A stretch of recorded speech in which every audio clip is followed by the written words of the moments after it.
Salve, salve!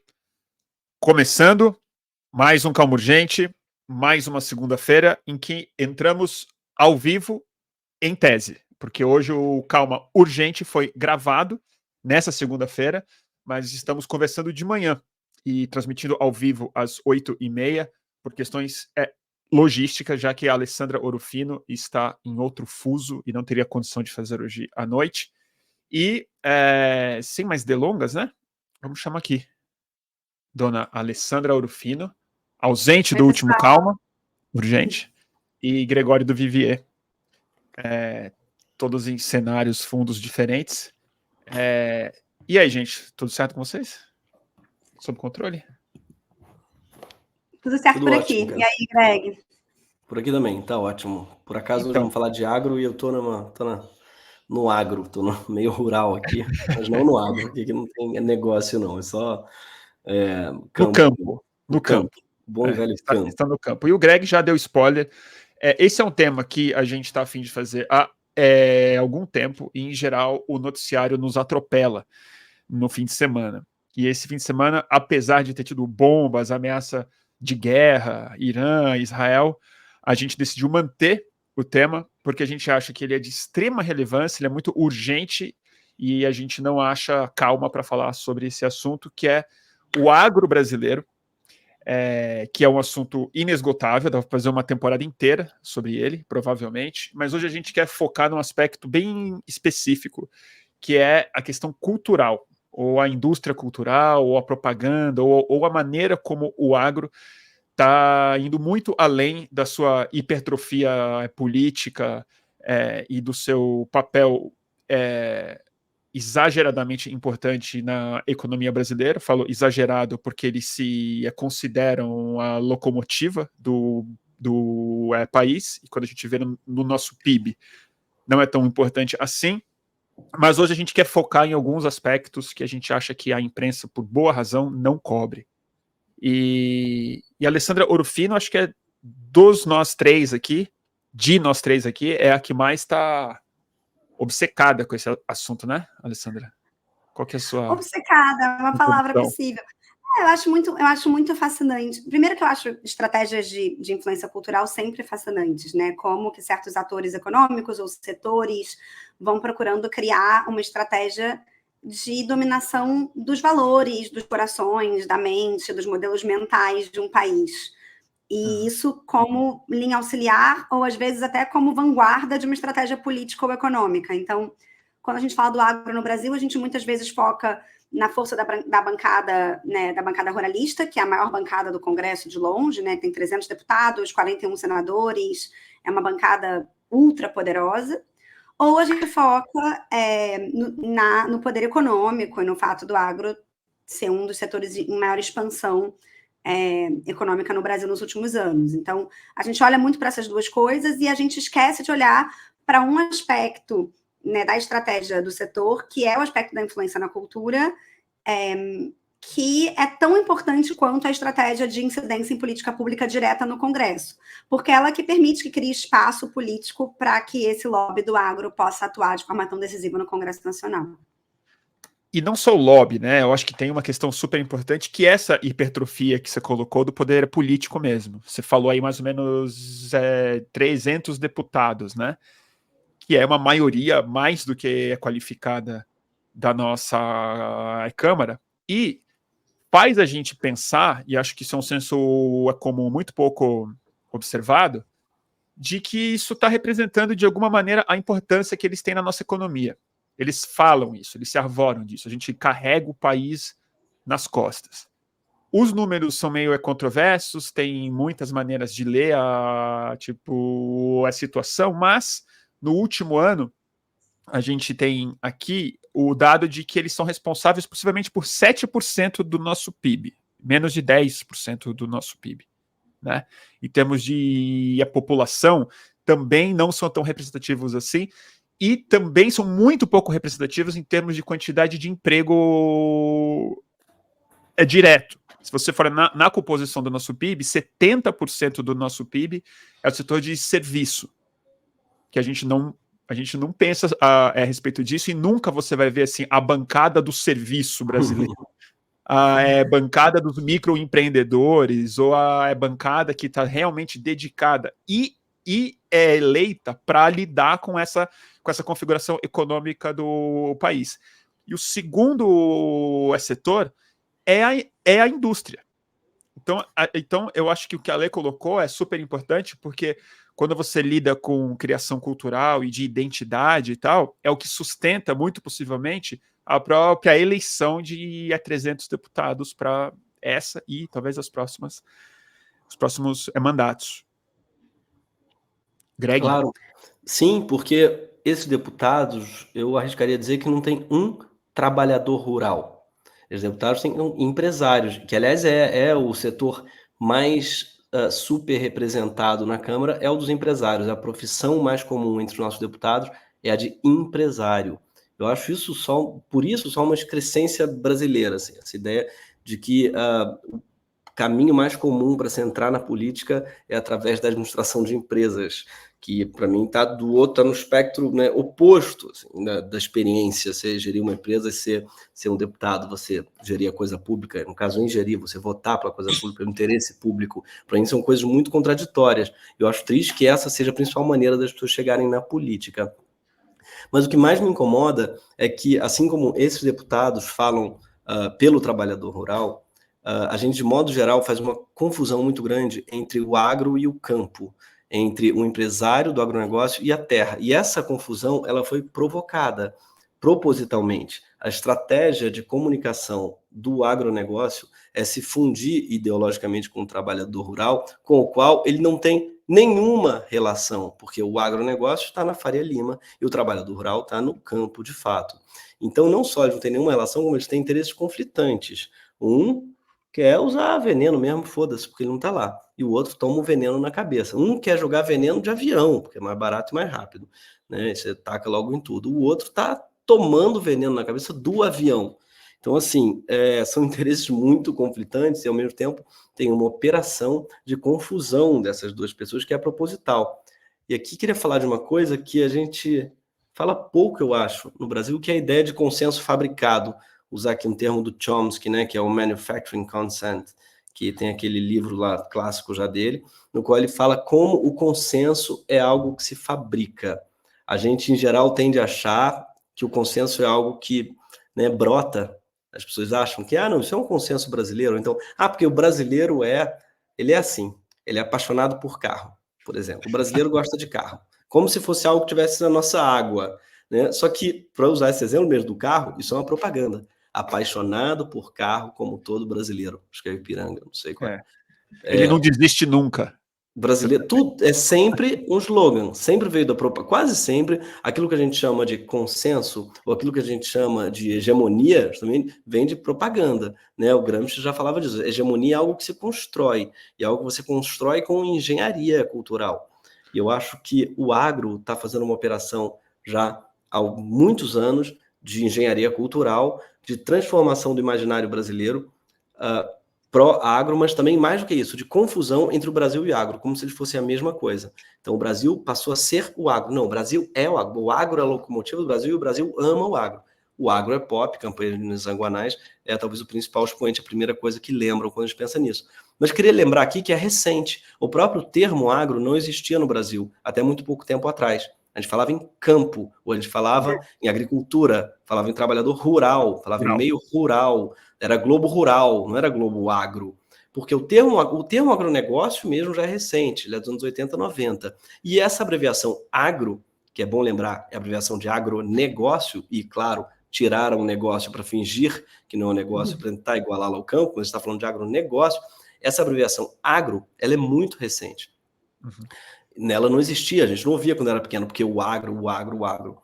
E tem operações, eu acho, como na própria novela Terra e Paixão, que eu acho que a Lê vai trazer, de tentar igualar, de tentar fazer o trabalhador do campo falar no agro, e falar eu sou do agro, que é uma frase que a gente nunca ouviria o trabalhador do campo até outro dia, e provavelmente não houve, a não ser na novela da Globo. Mas, enfim, esse consenso de que o agro é o Brasil, de que o Brasil é o agro, é algo que está sendo fabricado com muitos e muitos milhões, quiçá bilhões de reais, com o Nizam Guanais e a Agência África. Desculpa, não está de rir toda vez que eu lembro que a agência Ele vendeu. Ele vendeu a África, não? Ele vendeu a África, claro. Eu acho que ele vendeu. Eu acho que ele vendeu a África. O cara vendeu a África, é foda. Esse daí realmente. E ele vendeu também para o Brasil a ideia de que o agro é pop. Mas pode seguir. E essa ideia pegou. Mas antes da gente falar um pouco mais de como esse consenso foi fabricado, que eu acho que é o objeto principal aqui, eu só queria voltar num dado que o Bruno trouxe, dessa história de que o agro é cerca de 7% do PIB brasileiro, então ele tem ele é responsável por uma fatia menor do bolo do que provavelmente as pessoas intuitivamente diriam, dado justamente o nível de inserção cultural do agro e o êxito dessa campanha de posicionamento do agro como grande motor do Brasil, mas tem algumas sutilezas aí, né? Apesar do agro ser só 7% do PIB, o agro, por exemplo, ano passado ele cresceu 15%. E o PIB brasileiro cresceu 2,9%. Então, ele tem crescido acima do PIB. Então, ele é visto como um motor da economia. O que não tem a ver exatamente com o espaço que ele ocupa na economia, mas tem a ver com a taxa de crescimento, né? Ele foi responsável ano passado por cerca de 44% do crescimento do Brasil. Então, é nesse sentido que ele é significativo economicamente. No entanto, ele também é um dos setores mais subsidiados da economia brasileira. Que, né, o agro ele goza de uma série de políticas públicas, ou de subsídio direto, ou de subsídio indireto, através de crédito facilitado, imposto facilitado e assim por diante.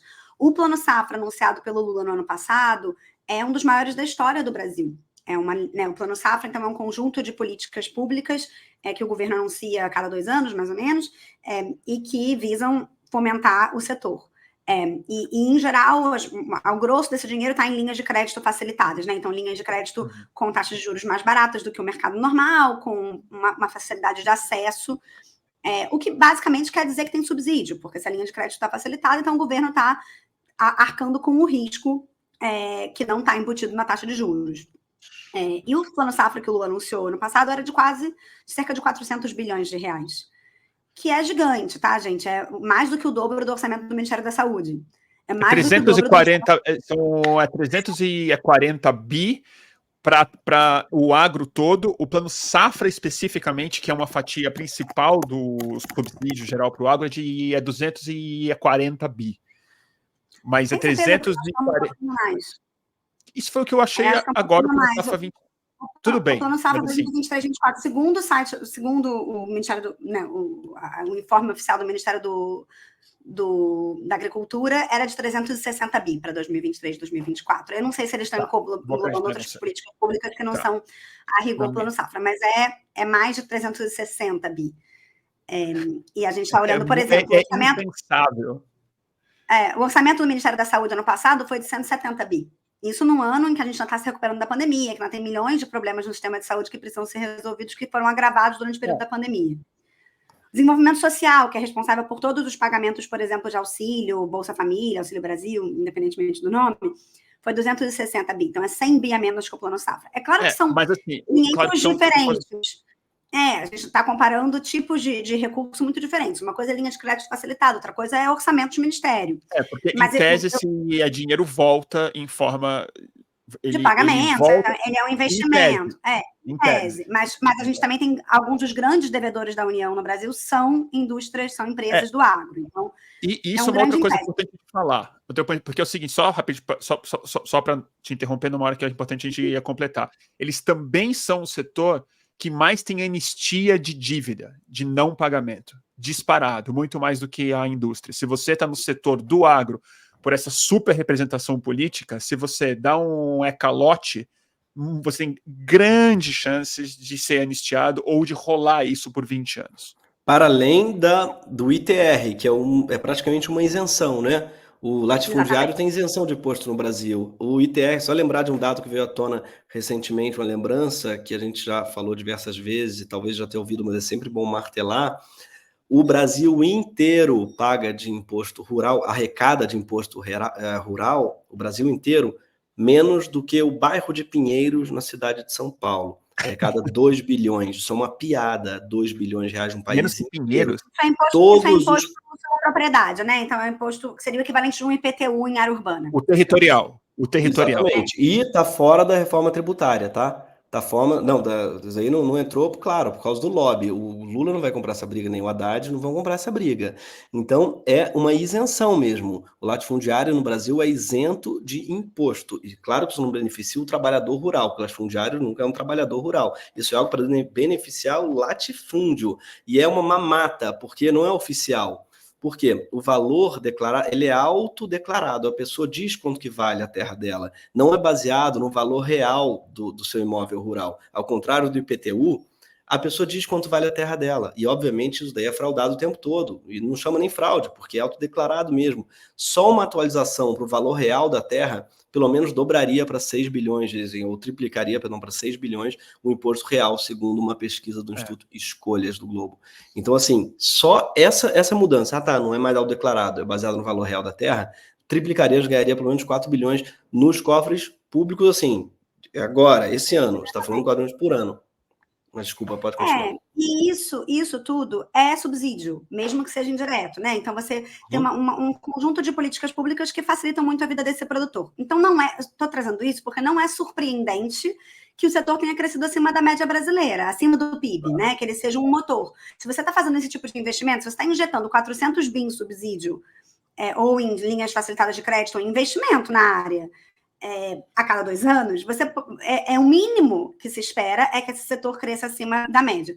E aí, voltando para o assunto de cultura, o que é interessante é que quando a gente vai olhar os artefatos culturais, os produtos culturais que são relacionados ao agro, uma mensagem constante é a de que o produtor rural ele é um bravo, um lobo solitário, que com seu próprio suor e sangue conseguiu o que ele conseguiu. Quando, na verdade, esse talvez seja o setor menos solitário do Brasil, dentro dos diferentes setores econômicos, né? O que mais tem apoio do governo, e, portanto, apoio da sociedade brasileira para crescer e se desenvolver.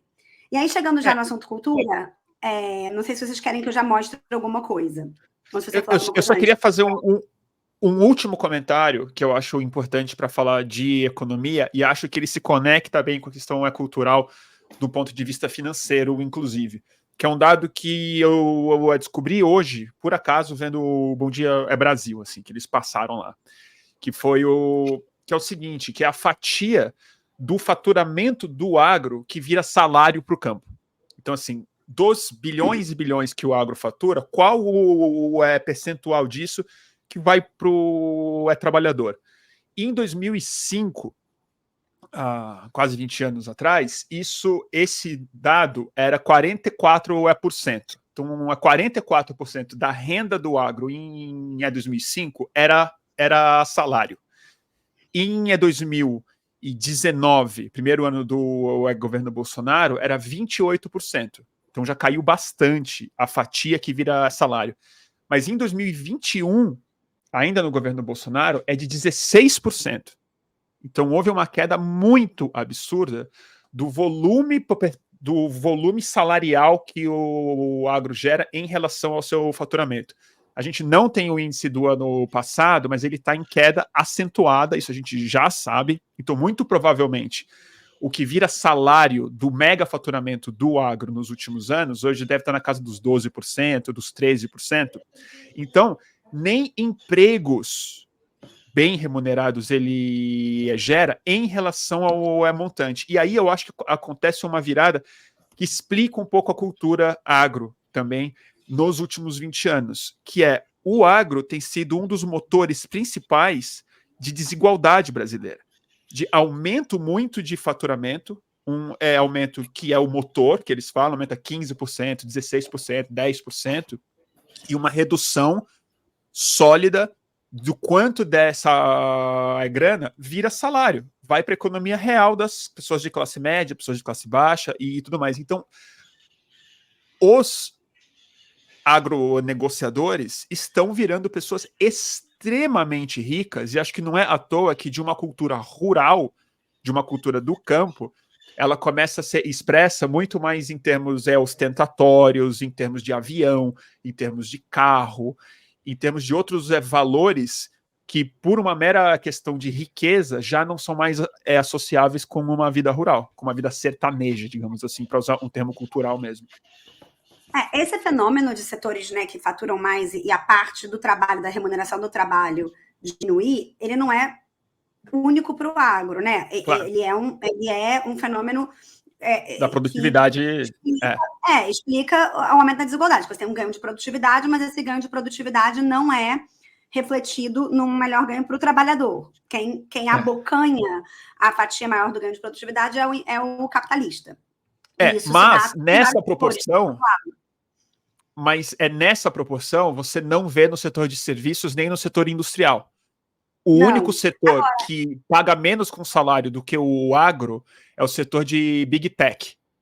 O faturamento que Facebook, Google e esses caras têm em relação ao que eles pagam é na faixa de 3%, de 4% que vira salário. Não é à toa que são os homens mais ricos do mundo também. Mas o agro brasileiro está nessa trajetória de crescimento financeiro e de declínio de salário. Da parte do salário, né? Da parte do salário, exato. Da parte do salário. Essa história de como o agro impacta a desigualdade tem sido um assunto muito disputado. Já que a gente já fala de disputa cultural, tem uma série de pesquisas que apontam para o agro, ele é um setor que potencializa desigualdades.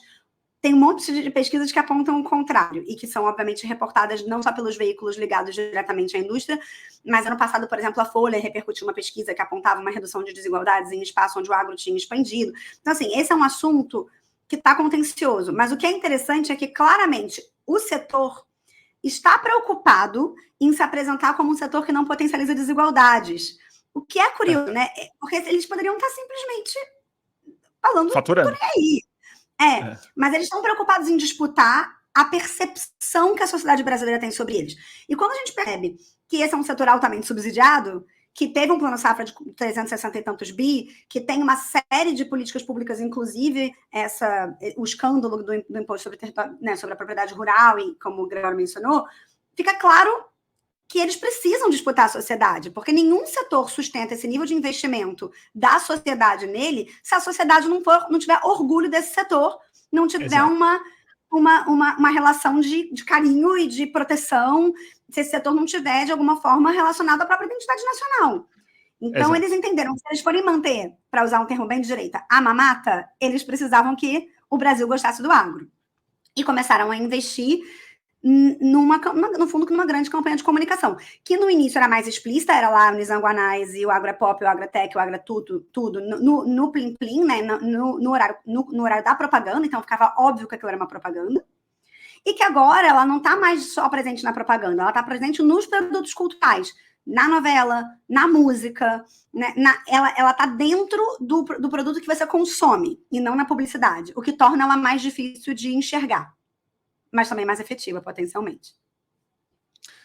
Mas aí tem a pergunta para fazer para o Greg, que a gente conversou um pouco disso antes, que é o seguinte: é verdade que o agro está se vendendo dentro da cultura de umas outras formas, mas também dá para falar que a cultura brasileira sempre foi, no mínimo, rural de muitas formas. Sempre teve novela rural, sempre teve música rural, música sertaneja, música caipira, literatura brasileira. É totalmente inescapável da vida rural, da vida sertaneja, e faz parte da identidade nacional essa vocação rural e o conflito com os cosmopolitas, entre aspas, que estão nas capitais, que estão no litoral. Mas acho que tem uma diferença do que está acontecendo nos últimos anos, que é isso que eu acho que a gente tem que explorar hoje. Quer dizer, qual que é a diferença do Brasil rural para o Brasil agro? Você identifica uma coisa que mais é tangível, na sua opinião, Greg? Greg, você está no mudo. Perdão. Vejo uma grande diferença, sim. Eu acho que o agro está tentando criar uma nova imagem do campo. E essa imagem, ela é radicalmente diferente da imagem anterior. O Brasil, como você falou, sempre teve um imaginário rural muito forte. Música sertaneja é a primeira coisa que a gente pensa. Quando a gente pensa em música sertaneja anteriormente, o que a gente pensa? Bom, primeiro esse nome sertaneja, né, que remete ao sertão, mas para além disso, o Rancho Fundo, primeira coisa que eu penso. No Rancho Fundo, bem para lá do fim do mundo, ou o Menino da Porteira, é uma imagem de um meio rural muito austero e muito do trabalhador mesmo, e do suor no rosto, sabe? Com a porteira, com a simplicidade, é isso que você pensa. Ou quando uma das primeiras cantoras, né, do sertanejo clássico, Inesita Barroso, é o bolinho de fubá, é o imaginário da casa e das comidas gostosas e rústicas. Então é rusticidade, simplicidade, austeridade. O agro cria um imaginário rural contemporâneo que é o oposto radical disso, é o agro-ostentação, né? Então, a grana, é o Camaro, tá? É a marca do carro, é uma espécie de agroboy, assim, que se criou de agrogirl, e também com engenharia cultural. Sei que a Alessandra vai poder falar para a gente ainda melhor sobre isso, porque ela é apaixonada por Ana Castela. Apaixonada. Não sou apaixonada, eu sou obcecada. Apaixonada não, ao contrário, você é obcecada por Ana Castela.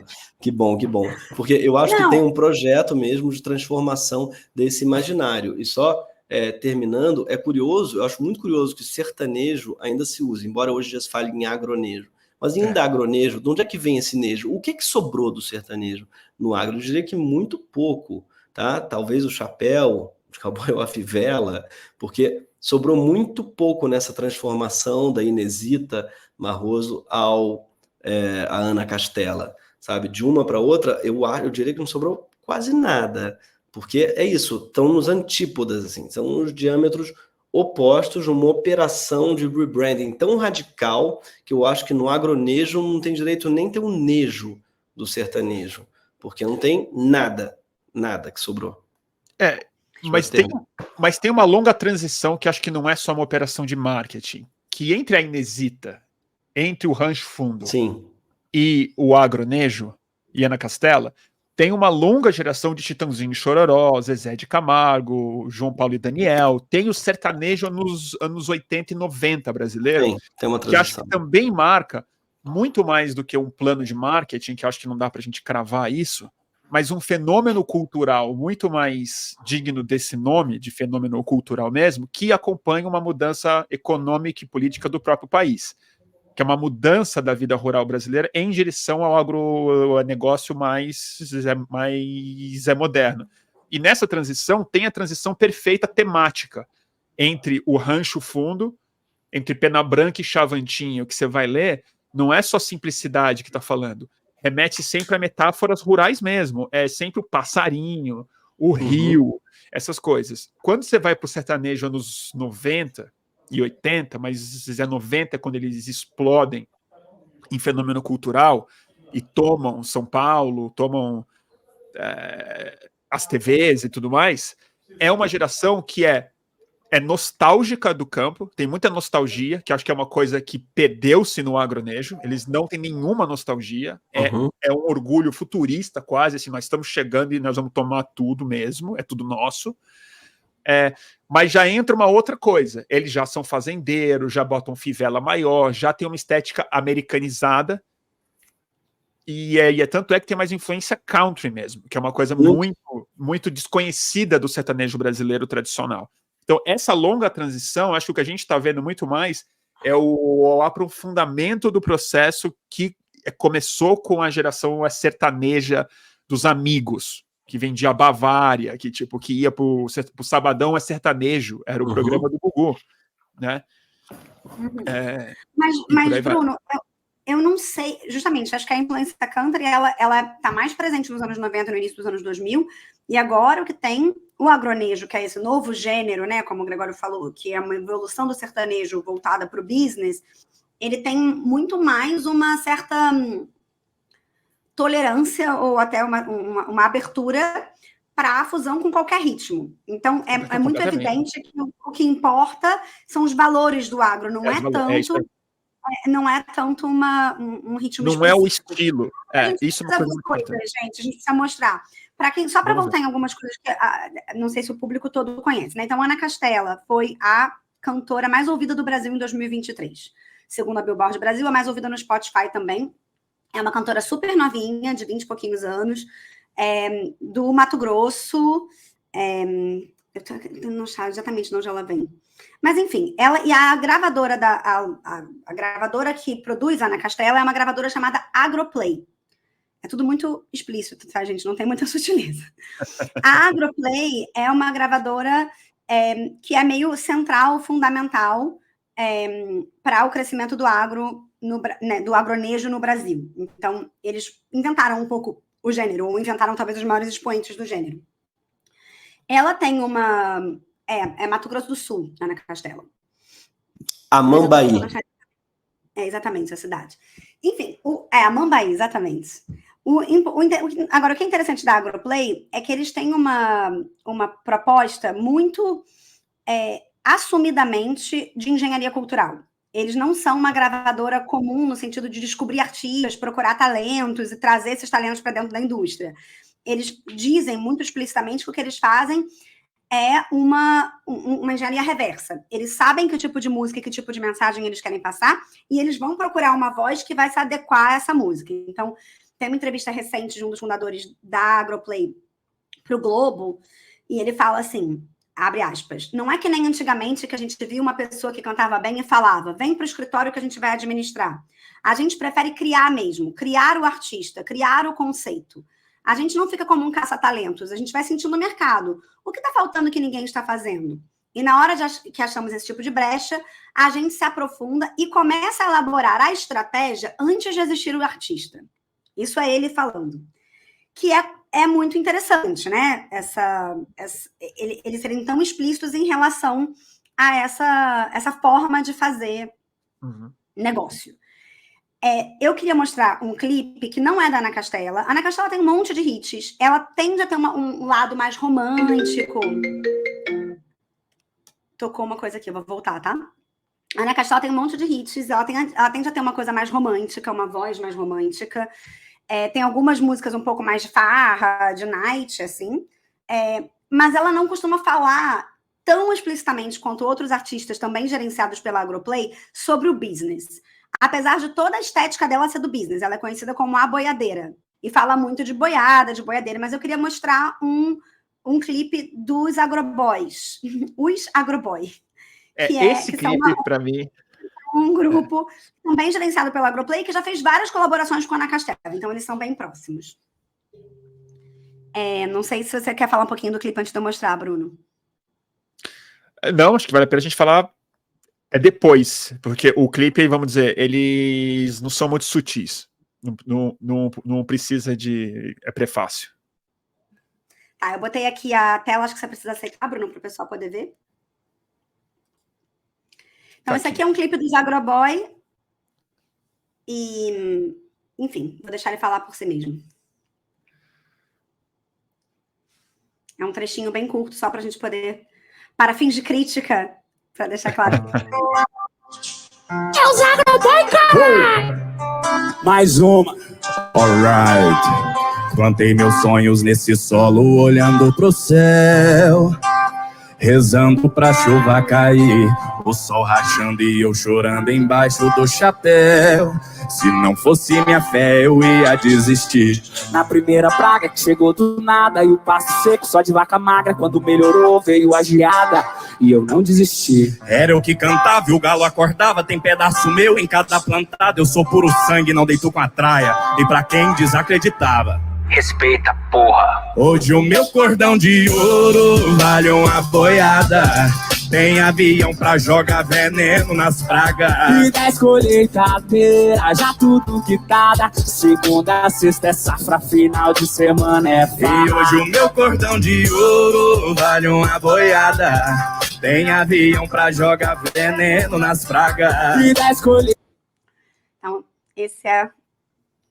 esse é o nosso clipe. Cara, assim, tem muita coisa para dizer, né? Mas primeiro, uma coisa curiosa, eu tenho um avião para jogar veneno nas pragas. Ele não combinou com o Nizanguanais, que eles não falam mais veneno. Faltou combinar.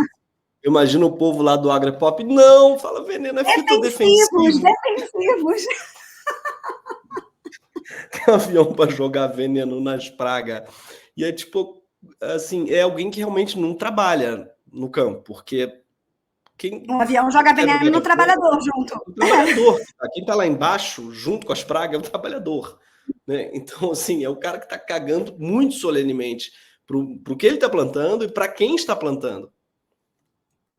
É muito interessante isso, né? Porque, e aí voltando para o que você tinha falado, Greg, eu não sei se eu concordo com essa ideia de que eles estão tentando se assemelhar ao trabalhador. Eu acho que isso foi uma estratégia durante um tempo, essa confusão entre trabalhador do campo e latifundiário, propositalmente, mas agora eu acho que eles já estão num outro lugar, que é realmente falar a partir da subjetividade do ponto de vista do dono de terra. É o cara que tem um avião, que tem 10 colheitadeiras, né? 10 colheitadeiras, você é um latifundiário, você não tem uma pequena plantação. Se você tem 10 você tem um avião, cara. Um avião. Então, eles se orgulham dessa identidade de dono, de empresário. É realmente o agroostentação. E nesse sentido, eu acho que eles não estão mais preocupados em se assemelhar ou criar uma certa confusão entre eles e o trabalhador do campo. O máximo que eu acho que essa música faz muito claramente é criar essa ideia de que existe uma mobilidade social gigante no campo. Eu comecei ali, na terra seca, não chovia, e agora eu sou um grande empresário multimilionário. Respeita a porra, que também é uma coisa recorrente, a coisa do respeito ao agro. Mas o que eu acho um pouco... eu acho que tem um outro aspecto que para mim é mais central e que para mim é o mais perverso de tudo isso. Que é super óbvio e interessante. Quer dizer, como que o agro ele é muito mais um sentido ético do que estético. Então eles não estão fazendo estratégia, eles estão fazendo rap. É um rap super urbano, com a estética. Mas, cara, assim, por que eu tô falando isso? Porque não é só pela música em si, que não é exatamente um rap, apesar do cara estar cantando rap com uma fantasia de rapper, não é autêntico. Mas o que eu acho que é interessante aí? Ele não está falando da perspectiva do trabalhador nem do patrão. Ele está falando do cara que todo mundo desacreditava. Ele fala isso. Vocês me desacreditavam. Hoje, respeita a porra. Então ele não está pedindo respeito. Ele está jogando na sua cara que você tem que respeitar, apesar do seu desdém de tudo que ele passou. E aí eu acho que é muito mais um pastiche da estética do gangsta rap mesmo. De falar assim, olha, entendeu? Aqui é self-made qualquer coisa, porque o cara fala assim, eu tô cometendo crime aqui, eu tô jogando veneno de avião em cima de praga, entendeu? E respeita a porra, porque isso aqui, eu não sou que nem vocês, entendeu? Eu fiquei no campo, eu batalhei, eu cheguei lá, entendeu? Então respeita a porra. E eu acho que é muito mais essa estética que tem a ver com uma ostentação, que quando você olha sociologicamente, ela se explica, ela fica muito mais interessante quando você está falando de grupos realmente oprimidos. Né? Quando você fala assim, quando o gangsta rap, ou quando trap, ou quando funk ostenta, você pode questionar muito sobre escala de valores disso, se isso no médio prazo é legal, se ostentar é uma coisa legal, mas culturalmente isso se explica, porque era um grupo massacrado, que a polícia bate, que sofre racismo, que mora na periferia, que foi marginalizado, e sem nenhuma mobilidade social real, os caras chegaram lá e agora eles ostentam. Agora eles falam aqui, ó, tipo, respeita a porra, todo mundo desacreditava. Mas quem tá falando isso é a turma que é financiada com bilhões do Plano Safra, que tem 300 deputados que são exaltados pelo Lula, entendeu? Essa ideia da falta de respeito, de que existe uma cidade, um urbano no Brasil que não os respeita, ela é a grande ideia motriz de todos eles. A Ana Castela, o hit que faz a Ana Castela explodir e ser conhecida como a boiadeira, é uma música também que tem nessa linha. Patricinha virou boiadeira, é um pouco essa dicotomia com o campo, tem as patricinhas do campo, tem a gente aqui. Uma das últimas músicas dela é ela chegando numa festa no Rio de Janeiro com um monte de madames, assim, com uma cara de enojadas, e ela meio que domina a festa, e ela começa a cantar um funk. Mas é muito essa ideia de eu não sou bem quisto na cidade, mas eu é que tô ganhando. Então... E eu vou tomar a cidade. E eu vou tomar a cidade. E toma até a estética da cidade. Aí eles cantam rap, eles cantam funk, cantam o que quiser, porque a questão, para usar um outro setor similar ao agro, é teologia do domínio. Assim, eles já não estão mais cantando uma cultura específica, é cultura agro. Eles estão falando assim, a gente quer tudo agora. É tudo nosso. Eles já não é mais simplesmente a afirmação de um setor que a cidade não observa. Eu acho que tem essa coisa um pouco... Me falta uma palavra, não é exatamente ressentida, mas é essa coisa que eles se sentem julgados, que é um julgamento que eu não vejo onde está acontecendo. Exatamente porque a Rede Globo faz as novelas mais proselitistas possíveis e tá tudo dominado mesmo. Mas essa é a afirmação. A gente era oprimido e agora a gente chegou lá. O Leonardo tem uma... Né, o Leonardo, perdão, tem uma fala recente que resume exatamente isso, que é: quem fala mal do agro nunca tomou sol na testa para botar comida na mesa do trabalhador brasileiro.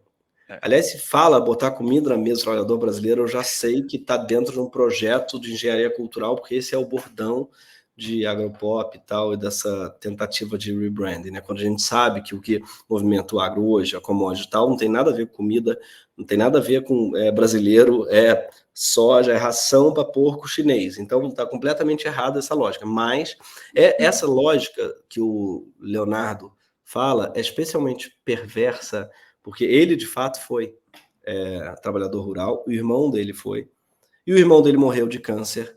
Hoje se sabe que é um câncer gerado por exposição a agrotóxicos. Então ainda ao veneno da praga. Ao veneno que o outro lá está dizendo que tem que jogar de cima do avião. Então é um cinismo gigante ele fingir que não sabe disso, fingir que não percebe que quando se fala mal, com muitas aspas, do agronegócio, está falando das pessoas que mataram o irmão dele. Não está falando do trabalhador rural, não está falando dele nem do irmão. Está falando de quem matou o irmão dele. E matou gente pra cacete e continua matando. Porque agrotóxico mata. Não só quem consome, mas sobretudo quem trabalha com ele. Mas aí não é cinismo exatamente, né? É tipo, é o jeito que eu tenho do cara justificar a própria identidade. O cara não tá fingindo que não sabe, mas ele constrói toda uma visão de mundo para não ter que enfrentar isso. Então eu acho que não é nem cínico, é genuíno.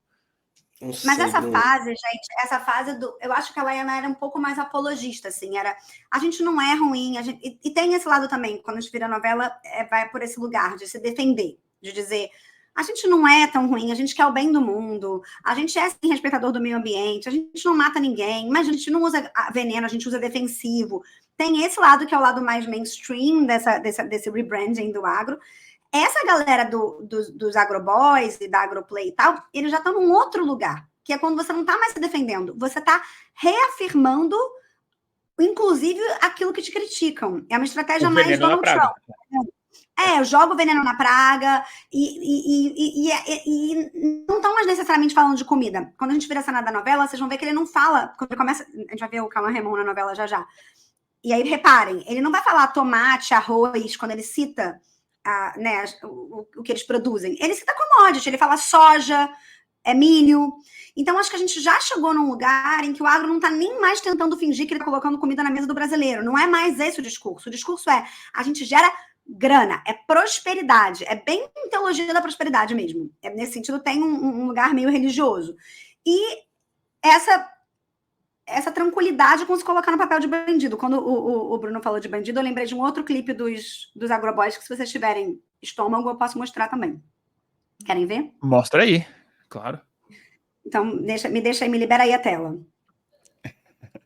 É esse aqui? Você já tem aí com você? Tenho aqui, trechinho curto. Eu conheço isso aí. Juntou Agroplay Verão. O dono do cartório não aguenta mais ver minha cara. Cada dia uma propriedade nova registrada. É cavalo, boi, é fazenda, é Dodge Ram, é casa. Nós patrocina as gatas, nós fecha as baladas e o DJ manda alô. Os boiadeiros, digo que sou boiadeiro. E quando alguém me perguntar de onde tem ela plata, digo que sou boiadeiro. Então, Juro que eu não entendi direito. Essa é uma coisa curiosa. Ele básico. Olha só, Léo e tem uma coisa Rafael. curiosa, Léo, Rafael e Boiadeiro, que é o seguinte: antigamente o sertanejo era um gênero musical. Você não precisava nem ver, nem ouvir a letra, você não precisava entender português. Você ouvia uma viola caipira, você falava assim: opa, isso é sertanejo. Foi deixando e perdendo o vínculo musical, e hoje em dia já não tem nada. Essa daí era uma salsa que a gente estava ouvindo. É uma rumba, sei lá. E é uma rumba, e não tem nada musicalmente em relação, e às vezes nem esteticamente, porque um tem uma cara meio sustentável de uma coisa latina, o outro é um rap, uma coisa mais badass americano, então não é nem estético, nem musical, é ideológico. Então o agronejo não tem a ver com nem a música, nem a estética, tem a ver com o que ele está dizendo, a mensagem que ele está passando. Né? O que define se aquele artista é um artista do agronejo não é o gênero, a mensagem, é a letra que ele diz, é o tipo de narrativa que ele quer criar, sem dúvida. Isso eu acho que é muito central, isso eu acho que é muita essência que a gente está tentando falar hoje aqui, né? Que o agro ele não é um setor econômico mais, eu acho que não é à toa que tira o negócio e vira só esse outro radical. É a definição de uma identidade, ele não é nem um negócio simplesmente, nem uma estética. Ele é uma escala de valores e de uma identidade social. E esse clipe é muito doido, né? Porque o que o cara basicamente tá falando é: o dono do cartório não aguenta mais ver a minha cara porque eu tô lavando dinheiro no mundo rural. Porque o que ele mostra é que, na verdade, ele é do PCC, basicamente. Ele tá roubando o banco. E aí ele lava o dinheiro. E aí ele gasta todo o dinheiro no clube e com propriedades. Daí o dono do cartório, que eu vou te falar, eu nunca vi cartório como abertura de uma música. Os caras estão de parabéns, eles são originais, assim. O dono do cartório não aguenta mais ver a minha cara. É tipo meio Bob Dylan da...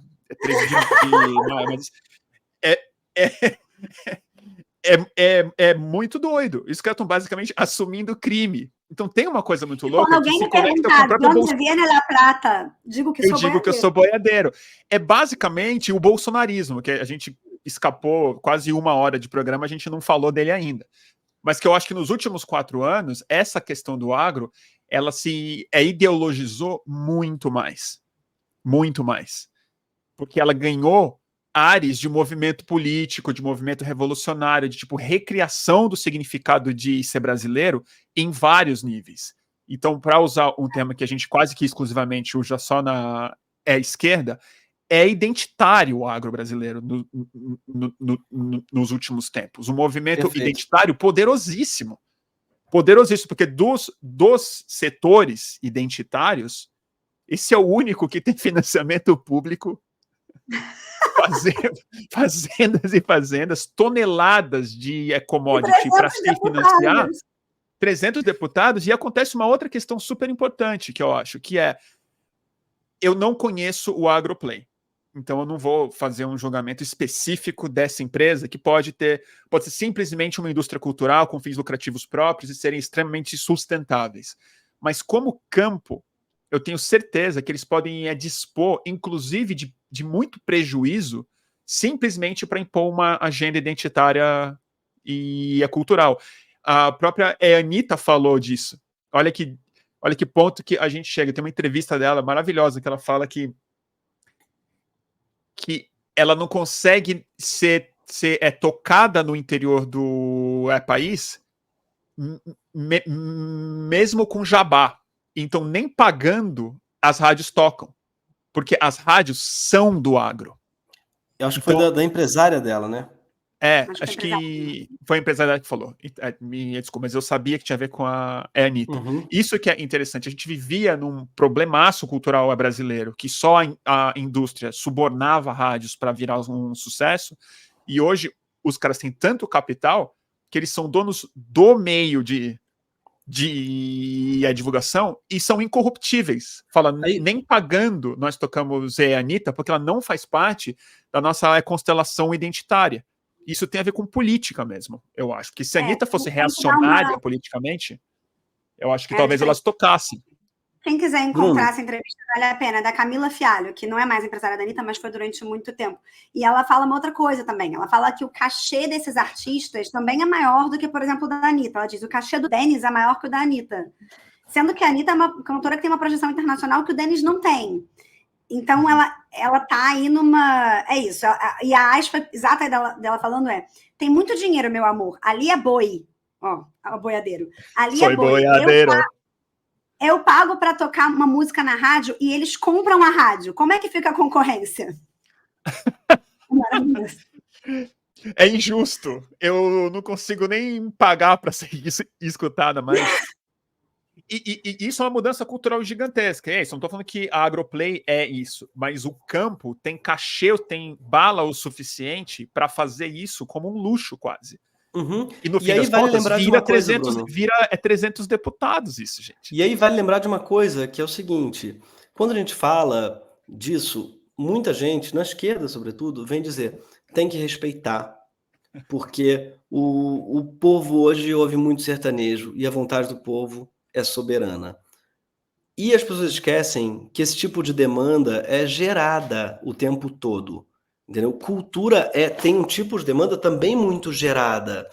Se a República Tcheca botasse 1 bilhão para fazer o Brasil gostar de polca, cara, eu te juro que tava no primeiro lugar no rádio polca. Tava assim. Ia ter polca nejo, polca funk, ia ter, sabe, os grandes hits da polca, ia a gente ter baile polca, ia ter polca pra caralho. Porque é assim que funciona, gente. A gente não pode achar que as coisas simplesmente brotam do chão e elas, de repente, viram sucesso porque, de repente, encontrou e casou do brasileiro gostar de sertanejo. Não, isso é uma demanda criada, isso foi criado desde o começo com muita grana.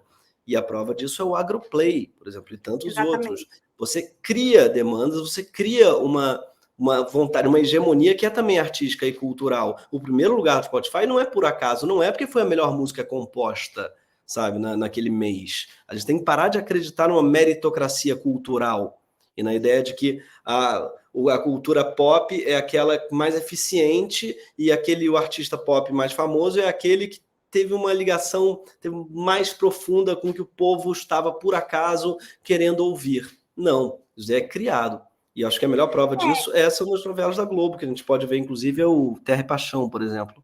Podemos olhar, vou mostrar. Mas só para complementar, Greg, eu concordo plenamente e complementaria dizendo o seguinte, achar que existe um gosto do povo, que ele é orgânico, natural e desconectado de uma indústria da cultura, é ingenuidade. Mas, além de ser ingenuidade, casa muito bem com um discurso que está sendo criado pelo agronejo e pelo agro na indústria cultural de maneira mais geral, que é essa ideia de que eles são os rejeitados, desrespeitados pela elite. Quando eles falam da cidade, no fundo, eles estão se referindo a uma certa elite cultural, inteligência brasileira que os rejeita, e que, de fato, os rejeita, em alguma medida, inclusive por razões estéticas. E acho que existe um questionamento dentro dessas elites culturais que é genuíno e que é válido, que é se pensar como, qual é a sua conexão, de fato, com o povo, com o que as pessoas estão ouvindo, com o que elas estão escutando, com a vida delas, com a realidade delas, isso é interessante, mas existe um outro lado que é uma certa culpabilização excessiva, que é de achar que tudo que é popular, no sentido de ter consumo de massa, que é diferente de vir do povo, mas é consumido massivamente, é bom. E consumo de massa não é resultado de produção popular. Consumo de massa é, sobretudo, resultado de distribuição. É o que está na prateleira do supermercado na altura do seu olho, entendeu? É aquilo que você vai... esse é o biscoito que você vai comer. Você vai comer farinha láctea se você estiver no interior da Amazônia e tiver lá farinha láctea no mercadinho. E você não vai comer tomate orgânico porque não tem. É muito parecido com uma rede de distribuição de comida, por exemplo. É o ultraprocessado da música. Aliás, me lembra muito, a gente nós todos do Porta dos Fundos éramos da Globo, a gente se conheceu lá, a gente trabalhava na Globo, e a gente tentou fazer algumas vezes o Porta dos Fundos, não com esse nome, mas algo parecido com o Porta dos Fundos, a gente sempre sonhou com isso. Eu gostava de um tipo de humor que não existia na televisão aberta, e não só eu, todos nós do Porta, a gente tinha isso em comum. E o que diziam pra gente na Globo o brasileiro não gosta disso, o brasileiro não ri disso. O brasileiro médio, a Globo, ela tem o monopólio do brasileiro médio, que é um brasileiro imaginado por eles. Mas o monopólio da ideia do brasileiro, eles acham que é deles. Eles sabem quem é o brasileiro. Tá? Como se esse brasileiro, essa entidade, fosse uma entidade morta, e eles são Chico Xavier, que tem o poder de se comunicar com essa vontade. Entende? E essa é uma criação, é uma abstração deles e que serve ao propósito deles, para fazer o que o brasileiro queria ver Big Brother antes de inventarem, empurrarem a porra do Big Brother para eles em todas as horas. Não queria, tava cagando, tava fazendo a menor falta na vida do brasileiro uma porra de um Big Brother. E então essa ideia do brasileiro médio que a Globo tinha, ou pelo menos acreditava ter um monopólio, é algo que é muito nocivo para a arte de modo geral e para os criadores de conteúdo, para todo mundo que trabalha com comunicação. Se a gente não tivesse a internet, a gente fala muito mal da internet sempre, claro, mas se não fosse a internet, a gente estaria até agora achando que não tinha espaço no Brasil para um Porta dos Fundos, né, onde a gente foi muito mais visto, inclusive, do que estando na Globo.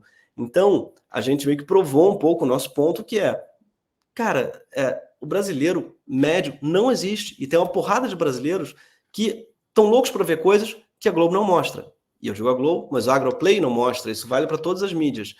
Quando você tira o monopólio da ideia do brasileiro dos canais de comunicação, você vê que existem muito mais brasileiros, existem demandas muito mais variadas do que sertanejo, a novela e Big Brother, e do que o único canal, os conglomerados estão te dizendo que tem. Então, mas eu acho que isso aí está muito dentro da gente, e muita gente acredita. Ah, mas o brasileiro tem um humor também muito ruim, né? O brasileiro gosta de torta na cara. Ah, não, o brasileiro gosta de mulher de biquíni pegando um sabonete dentro da banheira. Gosta de luta no gel. É isso que o brasileiro gosta, entendeu? Como se fosse o brasileiro médio que tivesse sugerido ao Gugu, sabe? Que fizesse aquilo, ou tivesse... Cara, agora, isso não existe. Você sabe que o programa da banheira do Gugu, ele chamava Sabadão é Sertanejo, né? Era o nome do programa. Eu lembro bem, eu via Sabadão muito. Sertanejo. E eu lembro disso toda vez que as pessoas ficam falando, é porque hoje em dia as crianças só veem porcaria no YouTube, só vê... Cara, a gente via Sabadão Sertanejo. Não, mas o problema do YouTube, eu nunca achei que o problema do YouTube é o conteúdo. O problema do YouTube é a frequência, é o ritmo de dopamina. Não é a qualidade. Total. A qualidade de verdade não dá para questionar. Mas eu discordo, eu não vou discordar muito. Eu acho que você falou uma coisa muito verdadeira. Mas eu também acho complicado da gente tratar a população como se ela não tivesse agência, ou como se não fosse uma dança entre o que é imposto e o que ela se manifesta como o que interessa. Sim, eu concordo. A prova disso é que o Porta dos Fundos, sem dinheiro nenhum, revelou-se mas uma o coisa Agroplay, enorme e a gente foi prova disso. Mas aí eu vou defender o Agroplay em parte, porque o Agroplay não estava na Globo. Eles se impuseram, eles estão se impondo devagar e sempre no que a Globo entende como aceitável do que o agro é.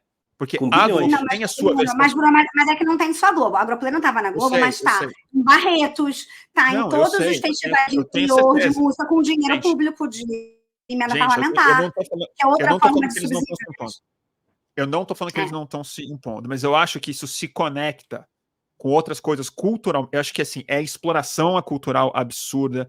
Quase não dá para chamar de cultura. Se o cara está falando que ele pensa como marketing, ele pensa assim, pensamos não numa cantora que a gente descobre, mas o que está faltando para a gente vender mais. É um pensamento de gerente de produto, não é um pensamento de produtora cultural.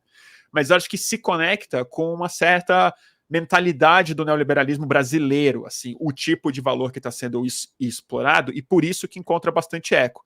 Agora, sem entrar muito nessa questão, meio retornando um pouco essa questão do elitismo que estava colocando, do mesmo jeito que tem o brasileiro médio imaginário, tem a elite imaginária brasileira, que não existe também. Porque você fala assim, porque a inteligência brasileira ela não gosta, ela está julgando isso. Aonde? Qual o último artigo que eu vi espinafrando o sertanejo brasileiro nos veículos da inteligência brasileira? Não, mas já teve. Já teve, mas aquele Lulu Santos espinafrando, aquilo é de 97, gente. Não, 98. Aquilo tem tipo assim, vai fazer 30 anos. Aquilo é mais velho do que a Ana Castela. Ana Castela não era nem nascida quando aquilo aconteceu. Não era nem nascida, entendeu? Então, mas é que tem uma coisa que me irrita profundamente, Bruno, que tem a ver também... Eu acho que tem o elitismo imaginário, tem o preconceito imaginário de os caras que, no fim das contas, acho que é mais internalizado do que explícito. Porque nos últimos 20 anos, o que aconteceu mesmo é uma coisa muito mais Regina Casé do que uma coisa Lulu Santos. É muito mais a elite cultural brasileira ali da Zona Sul. Claro. muito mais tropicalista e interessada, falando, vamos trazer o sertanejo, tudo é interessante, olha os gospels, olha os evangélicos, olha o sertanejo, olha isso aqui, tudo é o grande caldeirão brasileiro, entendeu? Porque eu acho que o elitismo brasileiro, nos últimos anos, por boa razão, está tentando ser muito mais autocrítico, mas chega ao ponto de se abster de qualquer crítica. Bruno, mas para mim isso Real. me lembra uma operação que os evangélicos também fazem muito, tá? Que é assim, eles querem ser ao mesmo tempo hegemônicos e perseguidos. Porque se você vê o discurso do Silas, mas não só do Silas, muita gente, parece que eles estão no Império Romano e eles são meia dúzia de guerreiros contra o sistema. Só que ao mesmo tempo, eles também dizem que nós somos a maioria, e nós somos o Brasil de verdade, e nós somos imparáveis, e nós somos poderosos, e nós vencemos. Eu acho que você tem que escolher. E o agro é a mesma coisa. Vocês venceram, vocês são hegemônicos, vocês são foda, ou vocês são humilhados, perseguidos, ofendidos? Porra, escolhe, cara, porque eu odeio vitimismo de vitorioso, sabe? Você tem que escolher, cara. E o vitorioso, poderoso... Tem uma coisa, gente, que no Brasil, o grande produtor rural sempre foi vitorioso. Não é que também. Porque você poderia dizer, não, eles sempre foram perseguidos, a vitória é recente. Então, existe uma história de vitimização que ela é coroada por um êxito depois da vitimização. Não é isso tampouco. O Brasil é um país que nasce com latifúndio, nasce com a divisão dele em 6 Marias, que é explorado com mão de obra escrava, e um modelo de terra fundiário que é baseado no latifúndio. E assim permanece. E assim é até hoje. Então, essa ideia de que você tem um setor rural que é desqualificado, desrespeitado, de novo, eu acho que existe sim uma desconfiança num círculo mais, talvez, acadêmico, de uma elite cultural muito específica, que você tem razão, Bruno. Acho que ela também é um pouco imaginada, ela também é um pouco fabricada. Mas eu acho que isso existe. Eu sei, no Rio de Janeiro, que, né, eu sou da Zona Sul do Rio de Janeiro, até muito recentemente, o Gregório vai poder falar disso mais, porque ele é casado com uma mineira. Sotaque do interior do Brasil, sotaque mineiro, por exemplo, o R, ele era mal visto, ele era meio ridicularizado, você era uma pessoa pouco sofisticada se você tivesse esse sotaque. Então, acho que esse lugar, ele existe, e ele é recente. Mas ele é pequeno diante do nível de poder político, de poder econômico e de poder cultural que esse setor sempre teve no Brasil. Desde que o Brasil foi criado como país, né, nesse modelo latifundiário escravagista que nos fez. Isso eu concordo muito, mas mesmo essa questão do preconceito com o sotaque, que é verdade, mas é verdade no Rio de Janeiro, tá? O em Rio São de Paulo, Janeiro isso mais ou menos, Bruno. Mas eu sei. O R retroflexo, a primeira coisa que a pessoa chega do interior em São Paulo ela tem que perder é o R retroflexo, que é o porta. Tudo bem, é verdade. Mas esse R, ele ainda tem, sim, um estigma e tem muito em São Paulo também. Não, eu não vou nem discutir, tudo bem, fato. Mas o que eu acho que tem a ver com esse elitismo, na verdade, que se joga para uma elite acadêmica, de inteligência, que no fundo ninguém está prestando atenção nenhuma. O agro não está preocupado com o que o Safato lhe acha deles. Eu acho que tem muito mais a ver com o fenômeno midiático mesmo, que é uma outra questão, que é nessa nova cultura de massa, que não é a Rede Globo, que não são as revistas, mas que é a rede social mesmo, que é uma mistura de mídia com autoafirmação, o que eu acho que está em disputa, e por isso que eu acho que é mais internalizado mesmo, é que o agro sabe que eles não são a vanguarda, eles sabem que eles não são cool, entendeu? Porque mesmo quando eles vão para o rap, eles fazem um pastiche de uma coisa que já está ultrapassada, de uma estética, de um flow, de um cabelo descolorido, que já, entendeu? Já é de 2016, turma, não é o que está rolando agora, entendeu? Mas tem essa corrida, que é um pouco o cara que sofria um bullying, mas é um bullying muito mais internalizado por conta de um julgamento de um superego do cara, porque é isso que a Alessandra colocou. Culturalmente, ninguém está sendo oprimido, criticado, não tem nenhuma porta fechada para tipo, esses caras há muito tempo. Há muito tempo. Né? E eu acho que as portas são todas abertas. Para voltar para a ex-empresária da Anitta, tem uma outra aspas dela nessa mesma entrevista que você citou, Bruno, que ela fala do financiamento dos artistas do agronejo. Do sertanejo, de uma forma geral, mas ela está falando na época do agronejo, né? E aí ela fala, o fazendeiro rico já é rico há gerações, há 5 gerações. A vida dele é um tédio. Ele tem muito dinheiro, tem uma Ferrari, mas só usa em São Paulo. Então, quando ele fica sócio de um sertanejo, a vida dele passa até graça. Ele pega 5 milhões, que é nada, bota num sertanejo, passa aí para show, tem camarim. Quer dizer, não sei, eu acho que, na verdade, isso é a pessoa que está entrevistando ela, falando com ela. E aí ela responde, existe uma identificação enorme deles com os artistas. Então, essa ideia da identificação cultural, sim, as portas estão abertas, porque existe uma identificação cultural com um setor que, como a gente falou, é o setor que mais cresce na economia brasileira. E tem uma outra coisa... E tem uma outra coisa que eu acho que é política mesmo, ideológica, que a gente não falou, mas que pensando um pouco nos boiadeiros, nesses caras que a gente tem visto, nos agroboys e tudo mais, que é o seguinte, é um jeito de você conseguir ser as duas coisas, é você conseguir ser rockstar e conservador ao mesmo tempo. Porque tem uma questão de um desconforto cultural, que é basicamente o que a música, o que a literatura, o que o cinema é progressista, mais de esquerda tem oferecido nos últimos anos, que é dessa fluidez muito desconfortável que os reacionários estão reagindo a, né? Que tem a ver com sexualidade, tem a ver com gênero, tem a ver com outras relações entre por exemplo, é muito desproporcional o número de músicas agro dos últimos 10 anos, ou dos últimos 5, quando você vai escutar, o quanto que eles falam sobre pegar mulher na balada. É um negócio absurdo, é muito, muito, muito disso. Eu acho que tem exatamente a ver com o fato de que nos últimos 10 ou 5 anos, especialmente, pegar mulher na balada não é mais aceitável da forma como era. Então, acho que não é só uma reafirmação de uma identidade, é a reafirmação de um modo de existir no mundo, representado pelo agro, mas é de um conservadorismo mais ontológico mesmo.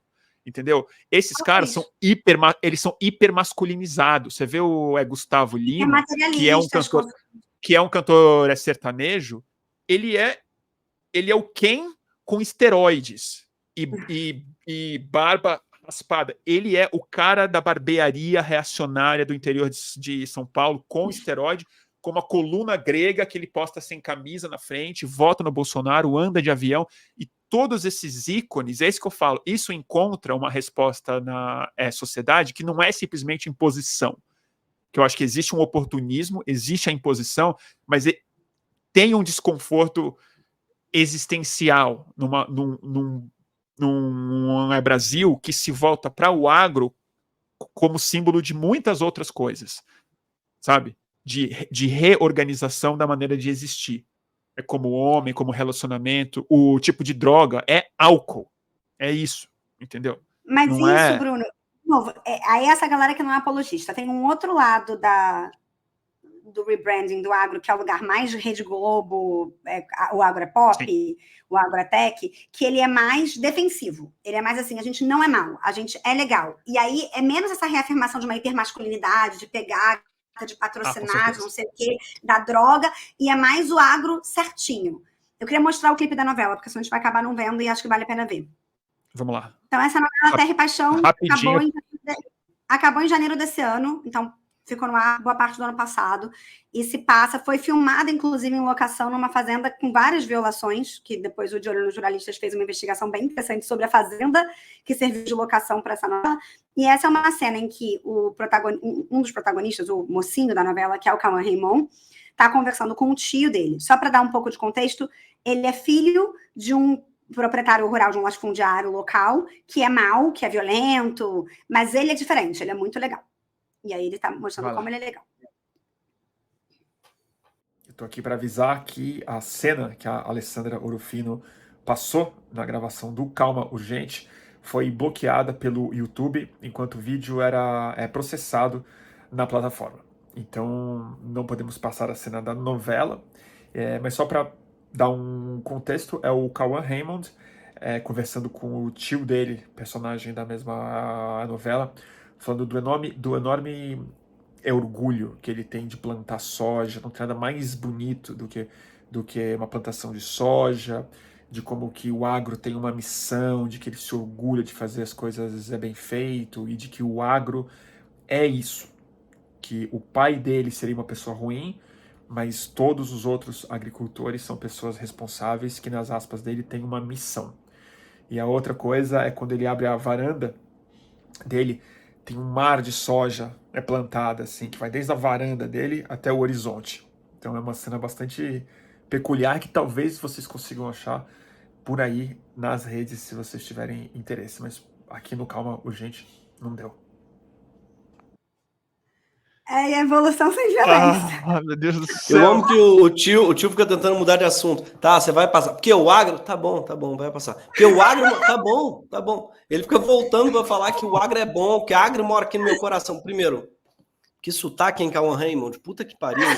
Caralho, a Globo vai catar. Não tinha uma porra de um ator que não falasse assim, que nem um carioca fazendo cosplay de ouço, o acto é, cara, isso daí pra mim é desrespeitoso, assim, eles quiseram fazer uma homenagem, mas botar o Cauã falando, ouço, assim dá certo, mas o que porra, vai estudar uma prosódia, caralho.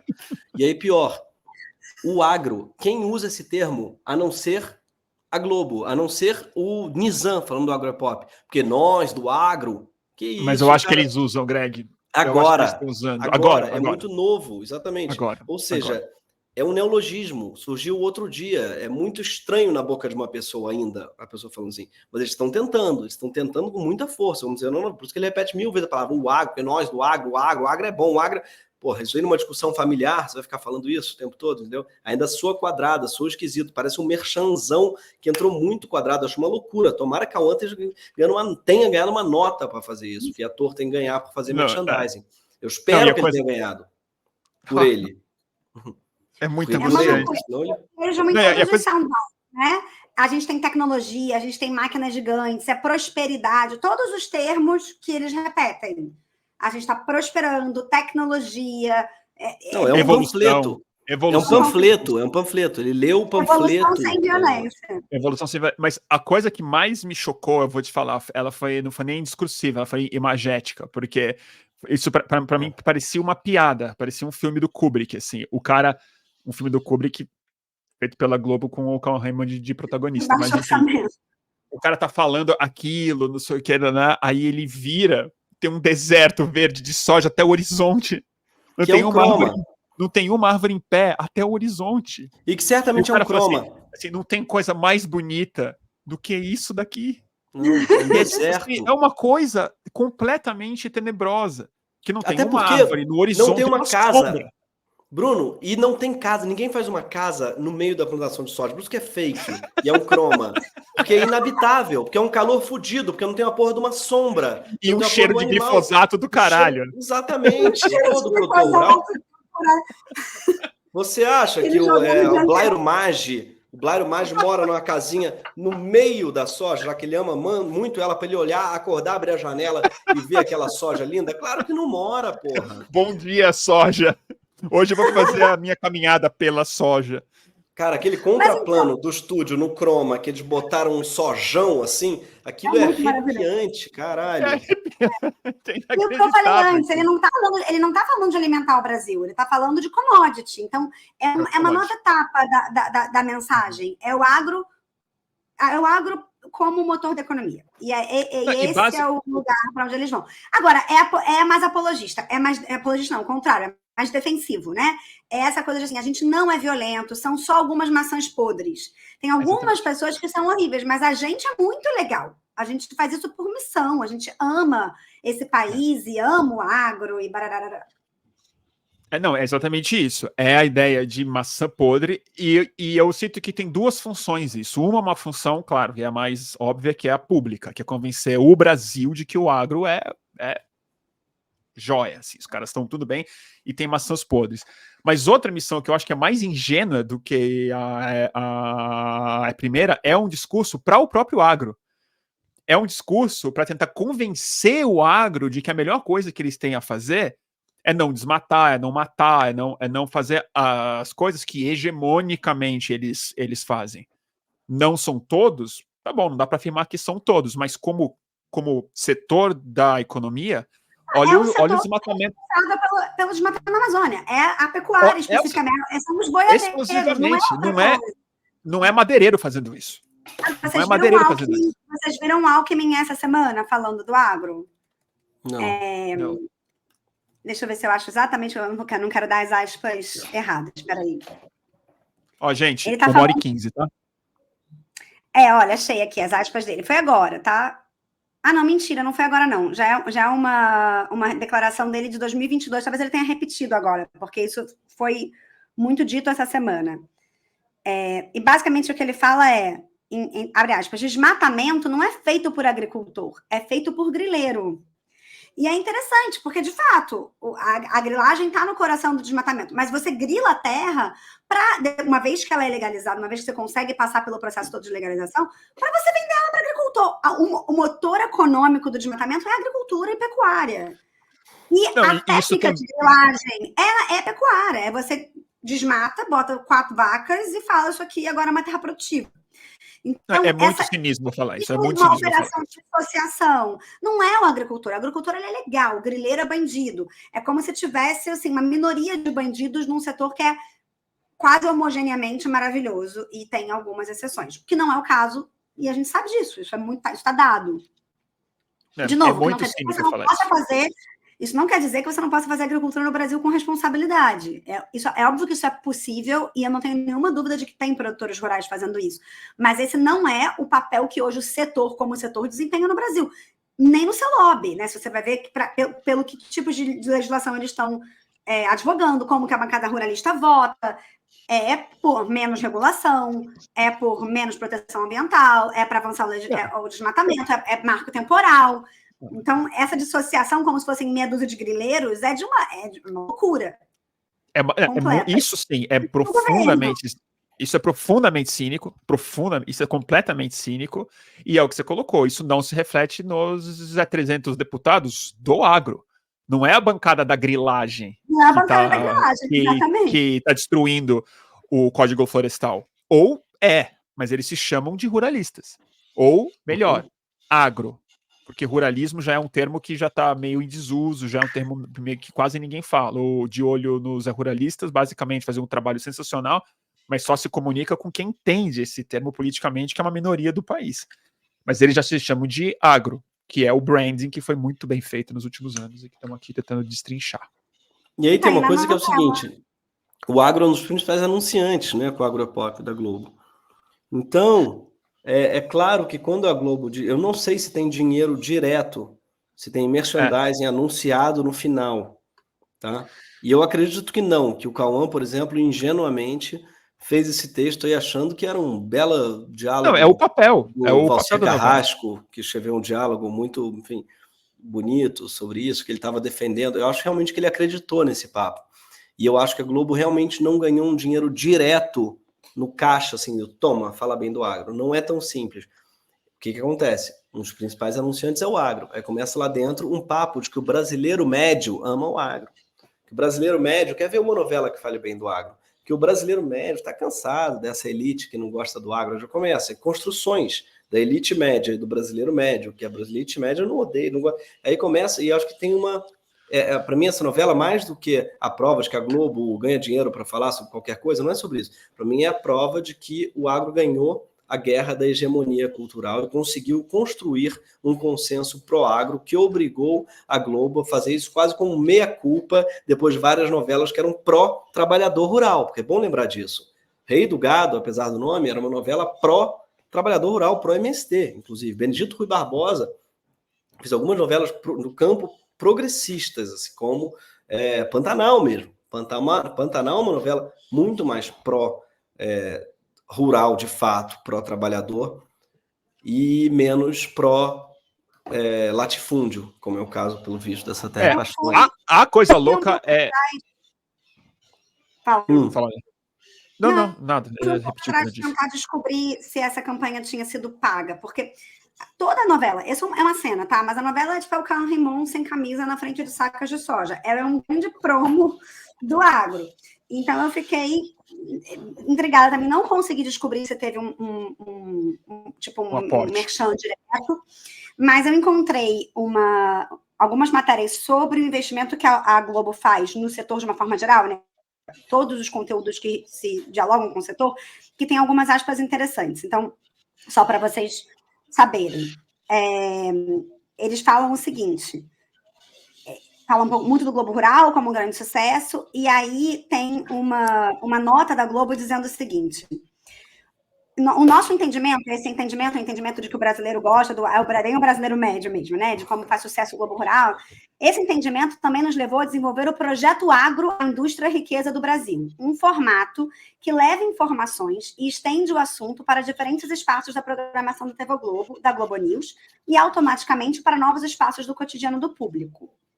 Mas se engana quem pensa que... Isso era aspas da Globo, aí volta para a matéria. Se engana quem pensa que o agro é pop, é apenas uma campanha. É também um projeto de conteúdo. E isso atrai a presença de anunciantes interessados em veicularem sua marca nos comerciais aberta, inclusive naqueles mais caros, como o Jornal Nacional e a Novela das 9, assim como nos informativos que são transmitidos pela rádio, televisão aberta e fechada e internet. Assim como tem os pacotes de anunciantes de futebol, de Fórmula 1, do BBB20 do Carnaval, a Globo tem um plano comercial apenas para o agronegócio. Aí abre de novo aspas para a Globo. Os objetivos do projeto têm sido alcançados com sucesso e podem ser observados no engajamento que transbordam plataformas, além do reconhecimento de sua relevância pelo mercado e entidades representativas da sociedade do setor, como a Associação Brasileira de Marketing Rural e Agronegócio. Então, assim, achei maravilhoso que existe uma associação brasileira só para marketing rural. Aliás, eu não sabia. Nossa, existe. Mas então, assim, eu não consegui descobrir se essa novela teve dinheiro injetado na novela do agro, mas eu não sabia que a Globo tinha um plano comercial de anúncio do tamanho de Carnaval, BBB e esportes, que são os grandes carros-chefe, só para o agronegócio. Então, assim, mesmo que não exista um patrocínio direto dessa novela, que é possível que exista, não acho que a gente deveria descartar essa possibilidade, adoraria, se alguém souber, alguém que está nos ouvindo, tiver uma pista, adoraria saber.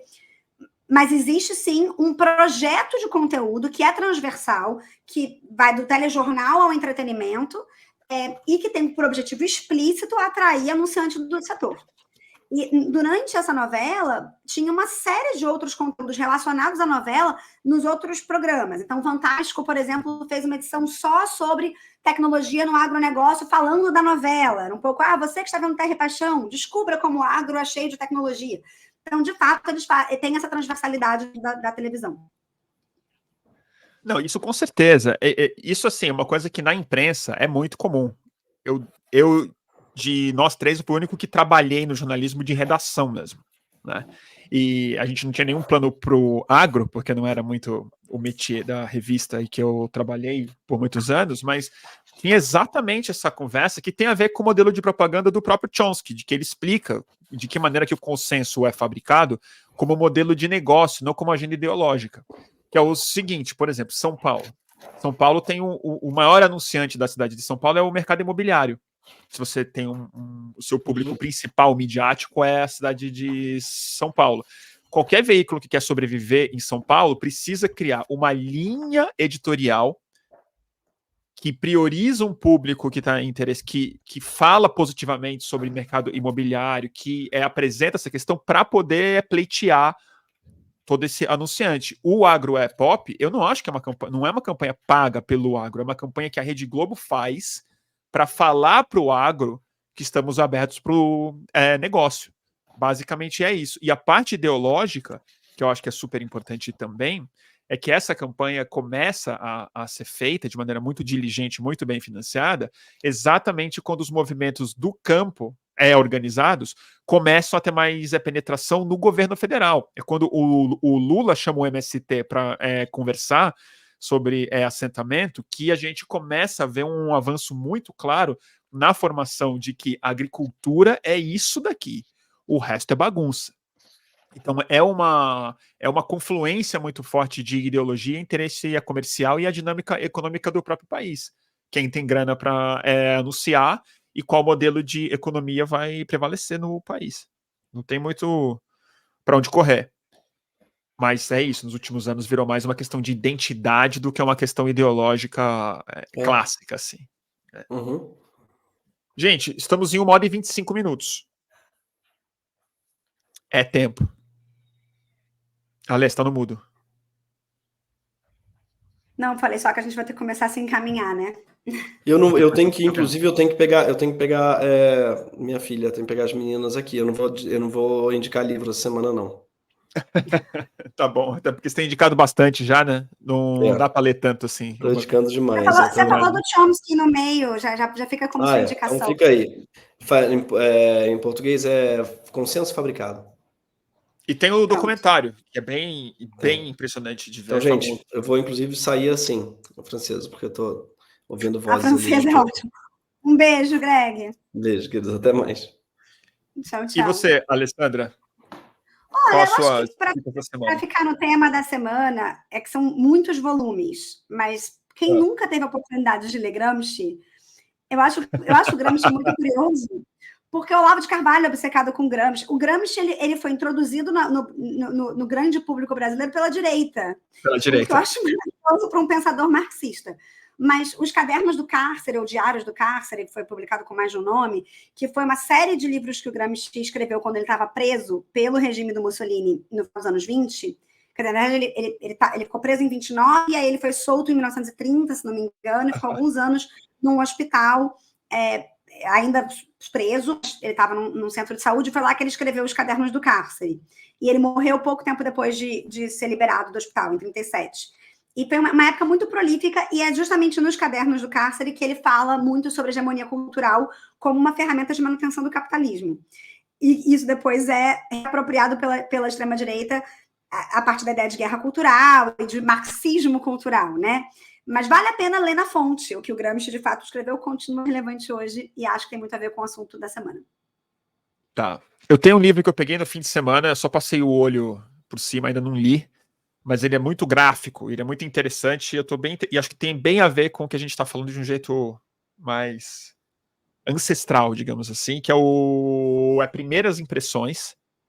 É um livro do Gustavo Epiqueira, que fala sobre as primeiras impressões gráficas mesmo, feitas sobre o Brasil no século XVI. E como os relatos de Hans Staden e a maneira como a imprensa da época, né, o começo da indústria gráfica e da massificação de imagens impressas, elas coincidem um pouco com a era dos descobrimentos ou das invasões. E aí ele tem essa tese que eu preciso ler ainda, mas me parece super interessante, super relevante, de como o imaginário do Brasil começa a ser construído com essas imagens gráficas dos nossos índios e de canibais, né? Então, assim, todo esse imaginário antropófago, brasileiro, selvagem, violento e tudo mais, começa a ser feito com uma, digamos assim, com uma emergente indústria cultural do século XVI. Falando que, inclusive, esses relatos do Hans Staden com as imagens indígenas brasileiras, então tem muita imagem aqui, a gente pode ver e tal, eles foram best-sellers mesmo, muitas edições na Europa durante o século XVI, XVII e XVIII. Então, construção de imaginário nacional, tem esse livro para indicar. E acho que é isso. Não vou indicar muito mais coisa, não. Tá bom, Alessandra? Então hoje, excepcionalmente, nós gravamos de manhã, mas exibimos ao vivo às 8h30 da noite, como de costume. Daqui a pouco. Sem cortes, a gente vai exibir exatamente como foi gravado.